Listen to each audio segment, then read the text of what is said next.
Magandang araw mga kaibigan. Bigyan natin ng reaksyon, opinion itong post news ngayon.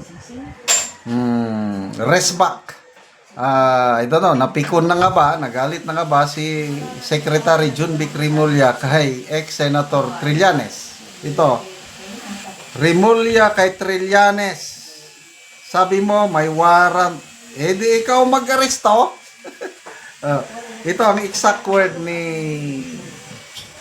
Secretary Rimulya. Sabi ni Trillanes, hanapin daw namin si Senator Bato. Eh ano ba ang hanapin namin? Wala namang kaming warrant of arrest. Kung gusto niya, siya mag-citizen arrest. Kasi sabi niya, may warrant eh. Eh di siyang mag-arrest. Ang unang nagpatutsada po, itong si Trillanes. Grabe eh. Dami niyang pinapakialaman. Sabi niya, dapat si Secretary Junvic Rimulya, bawas-bawasan niya yung pagpapapresko niya. Mag-focus siya sa trabaho niya dahil ang daming nawawala. So, ang mga nawawala, yung mga may warrant of arrest. Sino-sino sila? Saldico, Atong Ang, sama mo na yan si General Bantag, isinama niya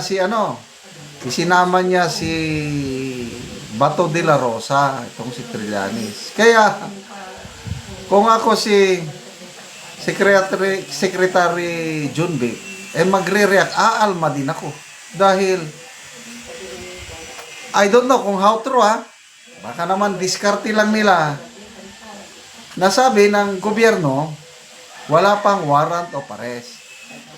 Ang tagal na nun. Kailan ba yun? November. Tama ba? November, nag-announce na si Secretary Boying Rimulya na may warrant of arrest na si Bato galing sa ICC. Hintayin lang natin, sabi niya. Meron na. I have a copy, nasa cellphone ko. O kaya itong si Senator Bato, nagtago na lang. Kaya baka mamaya bigla siyang arestuhin. O ano pa talaga? Mayroong warrant o wala? Sinasabi wala. Paano kung patibong? Paano kung nandyan na nga yung warrant para hinihintay nila na mag-relax si Senator Bato, lalabas, para paglabas, arestuhin. Sinasabi kasi ni Secretary Rimulya, nasa Davao lang si Bato. Well, most likely, kailan? Saan specific lugar sa Davao? Ang luwang kaya ng Davao? Davao City alone. How many thousands hectares ang area ng Davao City? Remember, ang Davao City, ang largest city in the world in terms of area. Mamasyal kayo sa Davao, ang dami niyang area na kabundukan. May mga district yan. May mga areas na maraming katutubo.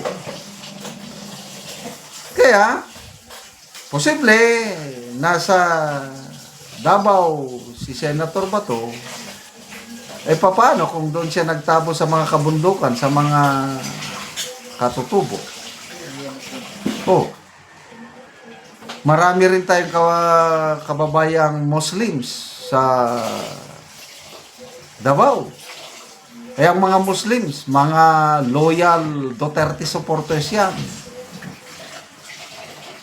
At kung nandun sa kanila si Senator Bato, paniniwala ko lang, tutulungan siya ng mga kapatid nating Muslim. Sige, arestuhin mo, Senator Trillanes, i-citizen arrest mo kung sinasabi mo na may warrant na. But anyway, anong nakikita ko dito? Parang itong mga Unipink, mahirap magkaisa. Ang panawagan kasi ni ex-Senator Trillanes, silang mga kakamping, lalapit sila sa mga Marcos camp para magtulungan sila para mas malaki yung chances nila na talunin si VP Sara. Which to me, it's a good move. Ang tanong, kaya ba nilang mag-unite? Kung noong 2022 mayroong unity. Marcos Duterte. Hindi ko inaasahan yun eh. Ang inaasahan ko doon, noon kakandidato si BBM, Vice President lang. Kasi hindi niya pwedeng labanan si then Mayor Sara. Nangunguna si Mayor Sala sa lahat ng survey. Itong Senator Amy Marcos, pamilya nila, lumapit lang sa mga Duterte, magpatulong. At ang gusto lang nila, kung tatakbo si Mayor Sara as President, kung pwede, si Bongbong Marcos ang Vice President niya. Yun ang kwento. Biglang, destiny siguro, part of destiny. Nabuo yung unity. Biglaan, unexpected. Kaya nanalo ang unity. Ngayon, wala na. Bungkag na pinig. So ang tanong, magkakaroon ba ng unity sa 2028 para mas malaki yung chances nila na manalo laban kay VP Sara? Good luck, Senator Trillanes. Ito si Secretary John Vic Rimulya. Napaka-aktibo niya ngayon. Kaya nga palaging nagpapapress con eh. Anong nakikitang posibleng dahilan?